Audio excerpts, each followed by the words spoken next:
Hello दोस्तों, स्वागत है आपका आपके YouTube चैनल डीजे कॉमिक्स में। तो चलिए दोस्तों, शुरू करते हैं सुपर कमांडो ध्रुव के एक और शानदार कॉमिक्स आवाज की तबाही के दूसरे भाग के साथ।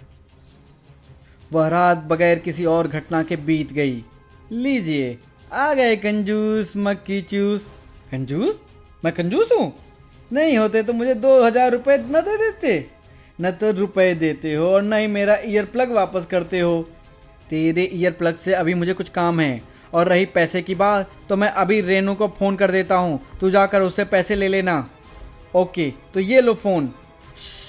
1 मिनट, न्यूज़ सुन लेने दो।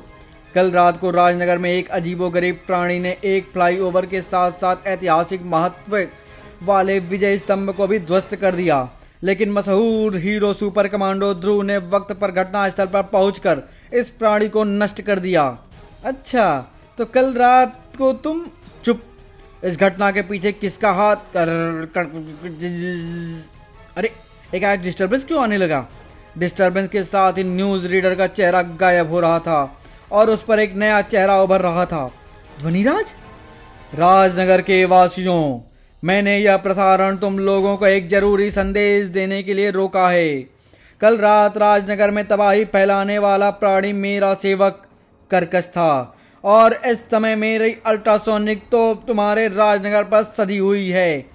अपने एक इशारे से मैं राजनगर की हर इमारत को धूल में मिला सकता हूँ, और अगर कल सुबह तक तुम लोगों ने मुझे 50 करोड़ रुपए नहीं दिए तो मैं ऐसा ही करूँगा। तुम लोगों को यकीन दिलाने के लिए अब से 1 घंटे में मैं अपने अड्डे पर बैठे बैठे सिटी हॉल को नष्ट कर दूंगा। गुड बाय राजनगर वासियों। ओ माय गॉड, यह आदमी वाकई पागल है। मुझे इसे हर कीमत पर रोकना होगा। अरे भैया, मेरे पैसे! ये तो कुछ सुन ही नहीं रहा है। यह जरूर इस ध्वनिराज के पीछे जा रहा है, लेकिन मुझे नहीं लगता कि भैया ध्वनिराज से अकेले निपट सकता है। वह खतरनाक आदमी लगता है, इसलिए आज चंडिका भी ध्रुव की मदद के लिए जाएगी, और मेरे ईयर प्लग ने तो माइक्रोफोन लगा है। यह मुझे बताता जाएगा कि भैया कहाँ जा रहा है। ध्रुव का पहला स्टॉप पुलिस हेडक्वार्टर था। उस पागल का मैसेज हमारे पास आ चुका है ध्रुव। उसने कल सुबह तक 50 करोड़ रुपए अंतर्राष्ट्रीय समुद्र में खड़े एक स्टीमर पर भेजने को कहा है, वरना कल सुबह से वह राजनगर की इमारतों को तबाह करना शुरू कर देगा। अगर हमको पता होता कि वह ये सब हरकतें कहाँ से बैठकर कर रहा है। ओह, ये तो मुझे याद ही नहीं रहा। क्या याद नहीं रहा ध्रुव? और तुम कहाँ चल दिए? लौट कर बताता हूँ सर। इस भाग दौड़ में मैं यूकेलिप्टस के जूते में चिपके उस पौधे को तो भूल ही गया था, जिसे मैंने बॉटनिकल गार्डन के डॉक्टर जोशी को यह पता करने के लिए दिया था कि वह अजीब पौधा कहाँ पैदा होता है। मेरे ख्याल से अब तक उन्होंने यह पता कर लिया होगा।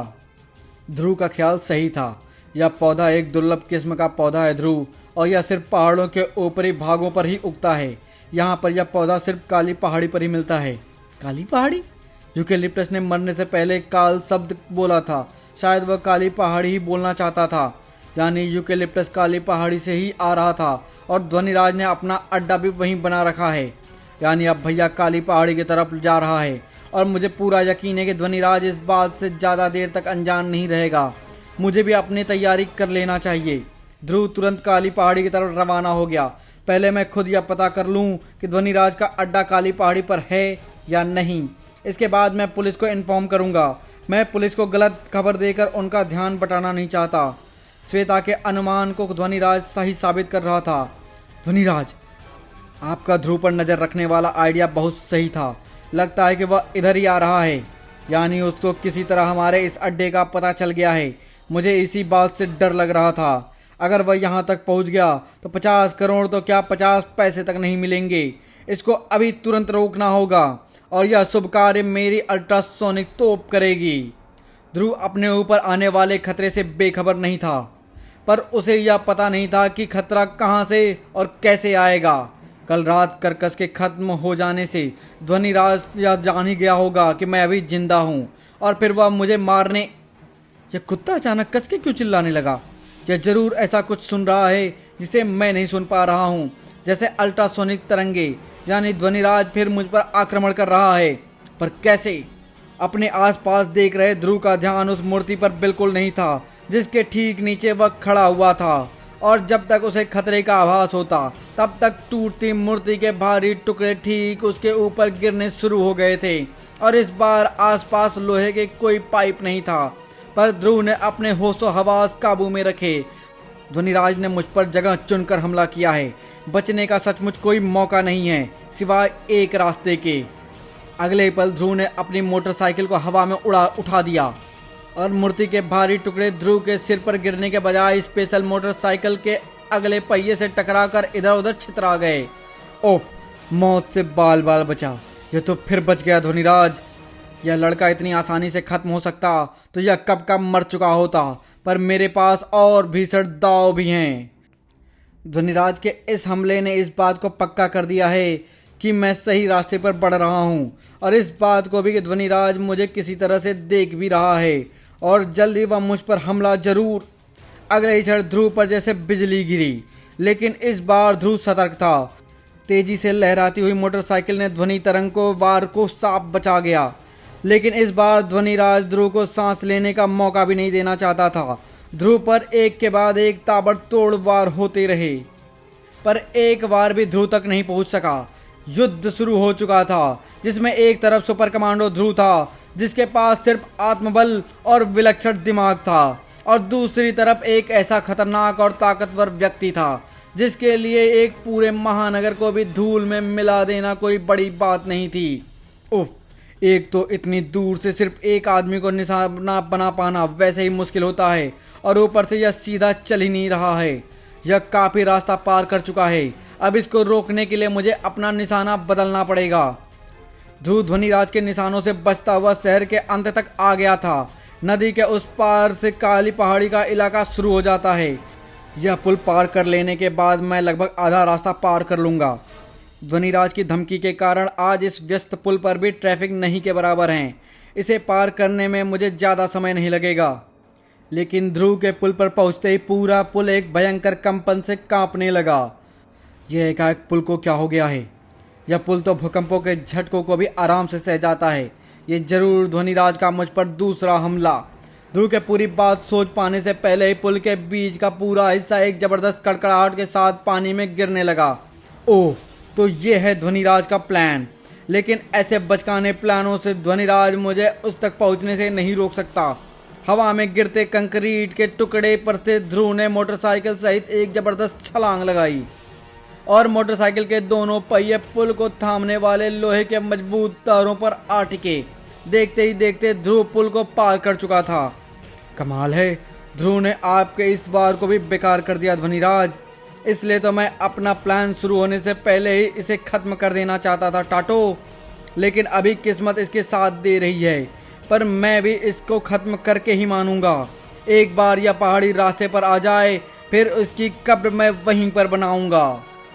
पुल के बाद से काली पहाड़ी का घुमावदार और पेचदार रास्ता शुरू हो जाता था। अब असली खतरा यहाँ से शुरू होता है।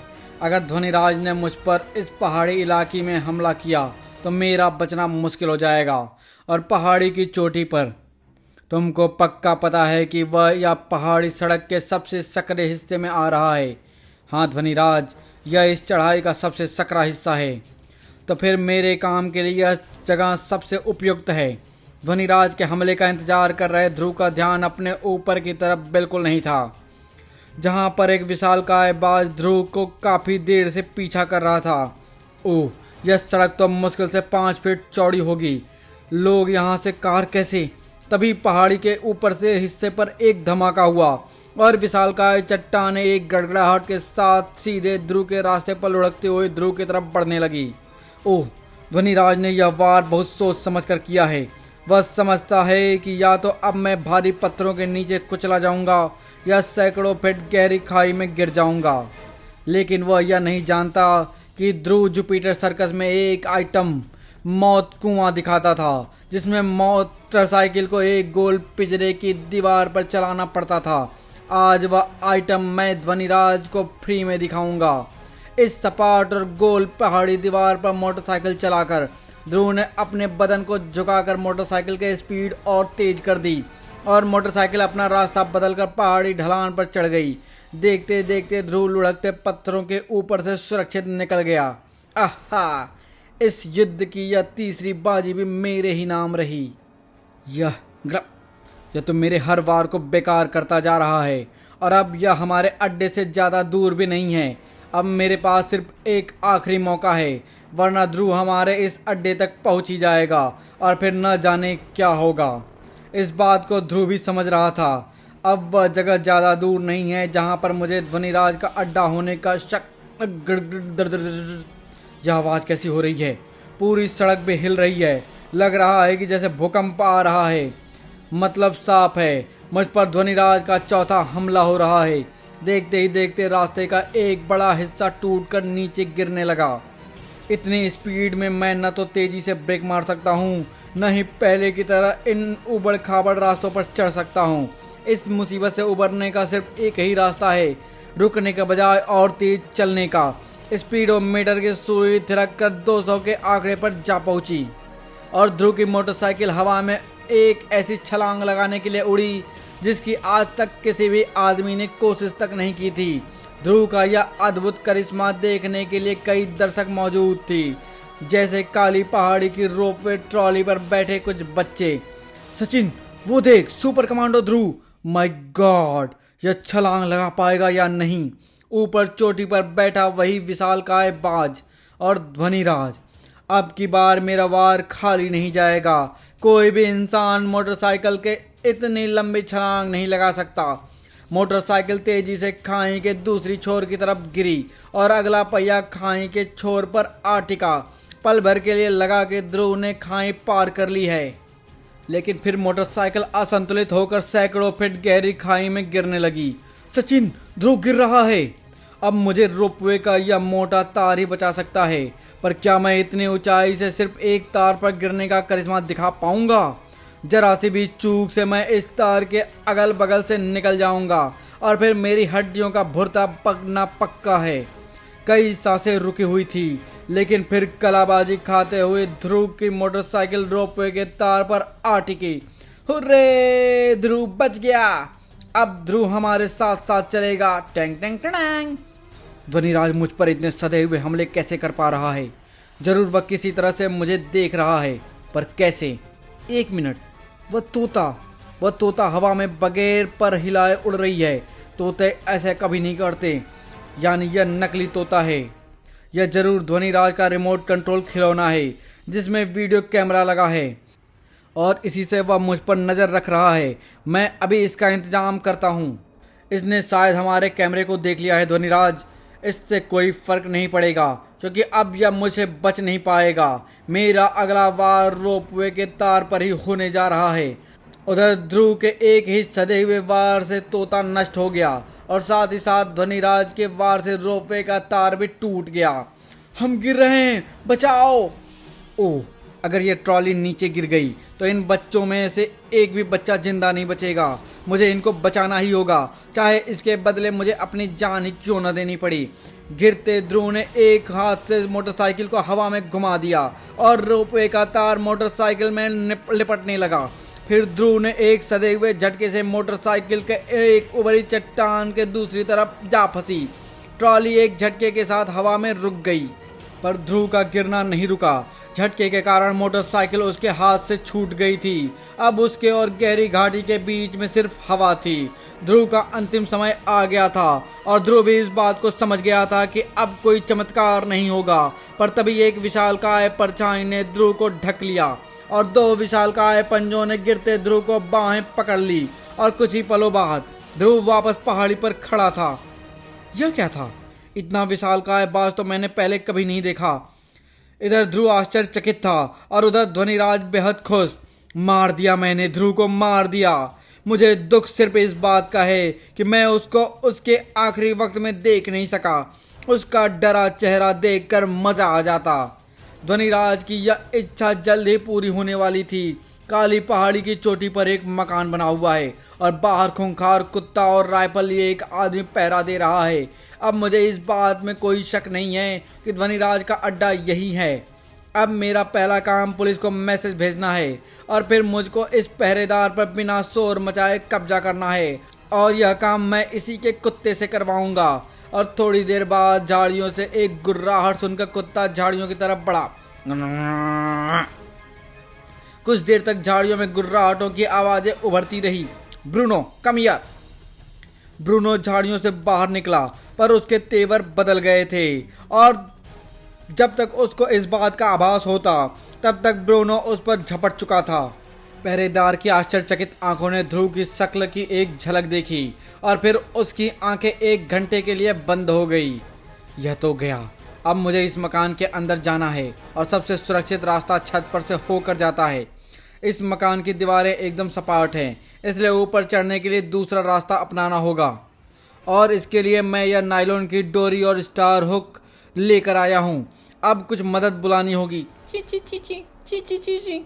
ध्रुव ऊपर देखकर चहचहाया और जवाब में एक चिड़िया ध्रुव के कंधे पर आ बैठी। कुछ देर तक दोनों में चहचहाट होती रही और फिर चिड़िया अपने चोंच में प्लास्टिक का स्टारनुमा हुक दबाकर उड़ पड़ी और उसने हुक को छत में एक उभरे भाग में फंसा दिया। कुछ ही पलों बाद ध्रुव रस्सी के उसे ऊपर चढ़ रहा था, पर किस्मत कुछ और ही रंग दिखा रही थी। क्या फालतू ड्यूटी है, हर 10 मिनट बाद छत पर गश्त। अरे इस चिड़िया के पंजों के पास क्या चमक रहा है? नीचे झांकते ही पहरेदार कुछ पलों के लिए तो चकित रह गया, लेकिन फिर उसने अपने आप को संभाल लिया। आहा, तो तुम आ रहे हो, बड़े सख्त जान हो यार, इतनी कोशिशों के बावजूद भी जिंदा बचे हो। अब मैं अपनी आंखों से देखना चाहता हूँ कि आखिर तुम जिंदा कैसे बच जाते हो। ओह, यह तो रस्सी काटने जा रहा है और इतनी ऊंचाई से गिरकर तो मेरा भुर्ता बन जाएगा। तेज चाकू नायलॉन की पतली डोर काटने के लिए डोर पर आ टिकी।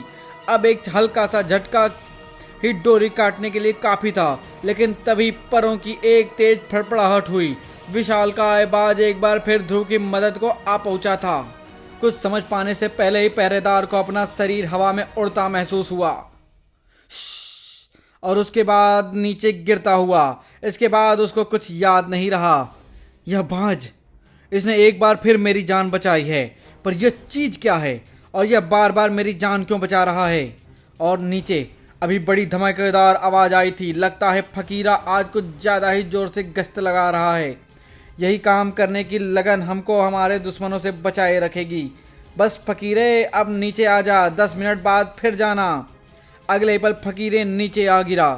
यह क्या बदतमीजी है, ऊपर बैठकर दारू पी रहा था क्या? यह उड़ने की कोशिश कर रहा था। उसी कोशिश में बेचारा नीचे गिर गया। ध्रुव, तुम मरे नहीं? मारने वाला और बचाने वाला तो ऊपर बैठा है ध्वनिराज, और मुझे यह देखना है कि उसने तुम्हारे लिए क्या सजा तय की है। पकड़ लो इसे। पकड़ने तो मैं तुम लोगों को आया हूं। त्राक धाड़ झुम धाड़ धक धक आ क्रैक धड़ाक धाड़। ये लोग अपनी सारी कोशिशों के बावजूद ध्रुव को नहीं रोक पाएंगे, लेकिन इससे मुझे वह थोड़ा सा समय मिल जाएगा जिससे मैं इसको रोकने का इंतजाम कर लूंगा। ध्वनिराज की उंगलियां तेजी से इस रंगीन बटनों पर फिसलने लगी, पर इससे अनजान ध्रुव ध्वनिराज के गुंडों को बेहोशी की दुनिया में पहुंचाने में व्यस्त था। ध्रुव का हथौड़े जैसा घुसा आखिरी गुंडे के जबड़े से टकराया और साथ ही साथ ध्वनिराज की आवाज गूंजी, रुक जाओ ध्रुव, वरना तुम क्या कर लोगे ध्वनिराज? तुम मुझ पर अपने सारे हथियार आजमा चुके हो, लेकिन वे सब बेकार रहे हैं, इसलिए मैं इस बार अपना निशाना बदल रहा हूँ। यह तो तुम जानते ही हो कि इस अल्ट्रासोनिक तोप से मैं राजनगर की कोई भी इमारत नष्ट कर सकता हूँ। अब तुम सिर्फ यह देख लो, इस वक्त मेरी तोप किस मकान पर सधी हुई है। यह तुम्हारा मकान है बेटा, और यह बटन दबते ही यह मकान खत्म हो जाएगा और इसमें रहने वाले भी। अब अगर तुम 1 इंच भी इधर उधर हिले तो घबराहट से मेरी उंगली इस बटन पर दब जाएगी और फिर नहीं, मैं यह रिस्क नहीं ले सकता। इस वक्त तो घर में मम्मी और श्वेता के साथ पापा भी होंगे। ठीक है ध्वनिराज, तुम जीते और मैं हारा। अब बताओ कि तुम क्या चाहते हो? तुम्हारी मौत, एक धीमी और दर्दनाक मौत। ध्वनिराज ने एक डायल को घुमाया और देखते ही देखते एक चमकदार खोल ने ध्रुव के शरीर को अपने अंदर कैद कर लिया। यह क्या है? ताकत लगानी बेकार है प्यारे ध्रुव, इस बंधन को कोई भी तोड़ नहीं सकता। यह बंधन ठोस ध्वनि तरंगों का बना हुआ है और अब यह ऊर्जा बंधन धीरे धीरे तुम्हारे शरीर पर तब तक कसता ही जाएगा जब तक तुम्हारे शरीर की सारी हड्डियां टूटकर तुम्हारे खून में मिल नहीं जाती। यह सच कह रहा है। इस साउंड एनर्जी का घेरा तो मेरे शरीर को कसता ही जा रहा है। मुझे मुझे मुझे सांस भी नहीं ली जा रही है। मेरा मेरा दम घुट रहा है। सारे शरीर की नसें फटती लग रही हैं। यह यंत्रणा मैं ज़्यादा देर तक सह नहीं पाऊंगा। ध्रुव की तरफ मौत एक एक कदम करके बढ़ रही थी। तभी एक उड़ता हुआ चाकू अल्ट्रासोनिक तोप में लगे कुरखाव के हीरे से टकराया और हीरा हवा में उछलकर सीधे चंडिका के हाथ में जा गिरा। अगर मेरा ख्याल सही है तो यह हीरा ही तुम्हारी तोप की असली ताकत है और इसके हटते ही तुम्हारी मशीन बेजान हो जाएगी। चंडिका खुद एक वैज्ञानिक थी और उसका ख्याल एकदम सही था। हीरे के मशीन से अलग होते ही ध्रुव के कैद करने वाला ध्वनि तरंग का खोल भी गायब होने लगा। चंडिका, तुम यहाँ तक कैसे पहुँच गई? मेरे पैरों की तरफ देखोगे तो खुद ही समझ जाओगे। ये पंजे, यानी वह विशालकाय बाज तुम ही थी। वह बाज नहीं, इंजन लगा एक हैंड ग्लाइडर है। मैं जानती थी कि पहाड़ी रास्ते पर तुमको मेरी जरूरत पड़ेगी। बकवास बंद कर छोकरी और मुझे हीरा वापस कर दे। यह हीरा तो अब नेशनल म्यूजियम ही जाएगा जहाँ की यह अमानत है, और तुम जेल जाओगे जहाँ की तुम अमानत हो। तो तू ऐसे नहीं मानेगी। ध्वनिराज का हाथ उठा और अचानक किए गए इस वार से चंडिका बच नहीं पाई। चड़ाक! यह दृश्य ध्रुव की आंखों में खून उतार देने के लिए काफी था। तुमने चंडिका पर वार करके मेरे दिल में रही सही दया भी खत्म कर दी है ध्वनिराज। अब तुम अपने पैरों पर चलकर जेल नहीं जा पाओगे। क्रुद्ध ध्रुव के वार तो दीवार में भी छेद कर देने के लिए काफी थे। ध्वनिराज का जबड़ा तो हाड़ मांस का बना था, पर ध्वनिराज के लिए भी यह आखिरी मौका था और उसकी छोटी अल्ट्रासोनिक गन अभी सही सलामत थी। एक ध्वनि तरंग ध्रुव की तरफ लपकी, लेकिन क्रोध में भी ध्रुव ने अपने होश हवास नहीं खोए थे। ध्वनि तरंग से बचने के लिए वह तेजी से एक तरफ हटा और ध्वनिराज आजाद हो गया। अब वह पागलों की तरह ध्रुव पर ताबड़तोड़ वार करता जा रहा था और यह नहीं देख रहा था कि उसके वार कहाँ लग रहे हैं। मेरी मशीन, मेरी अल्ट्रासोनिक तोप, दाड़ कड़ा। मैंने अपनी 15 सालों की मेहनत को अपने ही हाथों से तबाह कर दिया और ऐसा करने के लिए तूने मुझे मजबूर किया है। अब मैं तुझे जिंदा नहीं छोड़ूंगा। तुम बहुत आशावादी हो ध्वनिराज, लेकिन ऐसा होना मुश्किल है। मेरा तुमसे मार खाने का एकमात्र मकसद तुम्हारी मशीन को तुम्हारे हाथों से तबाह करवाना था, और अब मुझे तुम्हारी दूसरी मशीन को नष्ट करना है। ध्वनिराज का हाथ एक और घातक ध्वनि तरंग का वार करने के लिए उठा और उसी पल ध्रुव आगे लपका। उसको इसी क्षण का इंतजार था। उसने ध्वनिराज का हाथ उसकी ही छाती पर लगे कंट्रोल पैनल की तरफ मोड़ दिया। घातक ध्वनि तरंगे तब तक चल चुकी थीं। ध्वनि तरंग का वार अपने ही कंट्रोल पैनल पर हुआ और एक धमाके के साथ पैनल के चीथड़े उड़ गए। धमाके के धक्के ने ध्रुव को भी दूर फेंक दिया। ध्वनिराज की अल्ट्रासोनिक गन भी तबाह हो गई थी और तभी पूरा वातावरण सायरनों से गूंज उठा। पुलिस आ गई। ध्वनिराज तेजी से छत की तरफ भागा और उसके पीछे लपकता हुआ ध्रुव चंडिका को देखकर रुक गया। चंडिका, तुम ठीक तो हो ना? मैं ठीक हूँ, तुम मेरी चिंता छोड़ो। ध्वनिराज भाग रहा है, तुम उसको रोको। वह भागकर कहीं नहीं जा पाएगा चंडिका। चारों तरफ पुलिस का घेरा है। लेकिन छत पर पहुंचते ही ध्रुव का सोचना गलत साबित हो गया। ओह, तो ध्वनिराज ने अपने भागने का इंतजाम कर रखा था। घबराओ मत ध्रुव, मैं इसको भागने नहीं दूंगी। थोड़ी ही देर में इसके गुब्बारे में एक छेद इसको नीचे उतारने के लिए काफ़ी। ओह, यह मुझ पर ब्लो टार्च से हमला कर रहा है। ब्लो टार्च की तेज लपक से बाज के एक पर को जला दिया और चंडिका को मजबूर होकर ध्वनिराज का पीछा करने का इरादा छोड़ देना पड़ा। शुक्र है कि पर को ज़्यादा नुकसान नहीं पहुंचा है, लेकिन अब मैं इसका पीछा नहीं कर सकती। अब मुझे नीचे उतरना होगा। थोड़ी सी मुश्किल के बाद चंडिका सही सलामत नीचे उतर आई। सॉरी ध्रुव, मेरी सारी कोशिशों के बावजूद ध्वनिराज बचकर भाग निकला। नहीं चंडिका, अब वह कहीं भाग कर नहीं जा पाएगा, क्योंकि मुझे पता चल गया है कि ध्वनिराज कौन है। पता तो मुझे पहले ही लग गया था, लेकिन अभी अभी मिले करीम के मैसेज से मेरा सख्त यकीन में बदल गया है। मेरे साथ आओ। और फिर सिविल लाइंस के एक फ्लैट में। अब मेरे पास ज़्यादा वक्त नहीं है। अब मुझे जल्दी से जल्दी उसको ख़त्म करके और पोशाक पहना कर यहाँ से निकल जाना चाहिए। उसको मैंने इसी कमरे में बंद करके रखा। अरे, कमरा तो खाली है। खाली तो होगा ही, क्योंकि तुम्हारे असिस्टेंट नायर को हमने आज़ाद करा दिया है। प्रोफेसर काले और ध्वनिराज। ध्रुव, तुम यहाँ पर? हाँ, मैं यहाँ पर। तुमने अपने ही हत्या तो बहुत खूब की थी काले, लेकिन तुम्हारे लाश का एक भी टुकड़ा न मिलना से मुझे पूरा यकीन नहीं हुआ था। इसलिए मैंने कमांडो फोर्स के तुम्हारे फ्लैट की निगरानी पर लगा दिया था और उसी से आज सुबह हमको नायर का पता मिल गया, जिसको तुमने बंधक बनाकर इस फ्लैट में बंद कर दिया था और जिसे खत्म करने तुम अभी यहाँ पर आए थे। वैसे तुम्हारी असलियत तो मैं काली पहाड़ी पर ही जान गया था, जब मुझसे लड़ते वक्त तुमने अल्ट्रासोनिक यंत्र को अपनी 15 साल की मेहनत का नतीजा बताया था। हाँ, मैं ही ध्वनिराज हूँ। मैंने ही अल्ट्रासोनिक यंत्र बनाए थे। यह मेरा आविष्कार था, पर उसके बदले मुझे क्या मिला? 15 साल तक सिर्फ कुछ हजार रुपए महीने की तनख्वाह, जबकि इस यंत्र से मैं करोड़ों कमा सकता था। मेरे अलावा सिर्फ नायर और पटेल इस आविष्कार के बारे में जानते थे।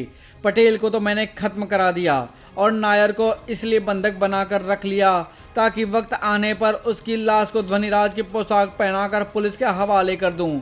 मुझे बहुत खुशी है कि तुम्हारे इरादों पर पानी फेरने का मौका मुझे मिला काले। अब ये आपका कैदी है इंस्पेक्टर। ध्वनिराज को पकड़ने के लिए नगर प्रमुख ने 10,000 रुपए का इनाम रखा है ध्रुव, और मेरे ख्याल से यह इनाम तुम दोनों में बराबर बराबर बांटना चाहिए।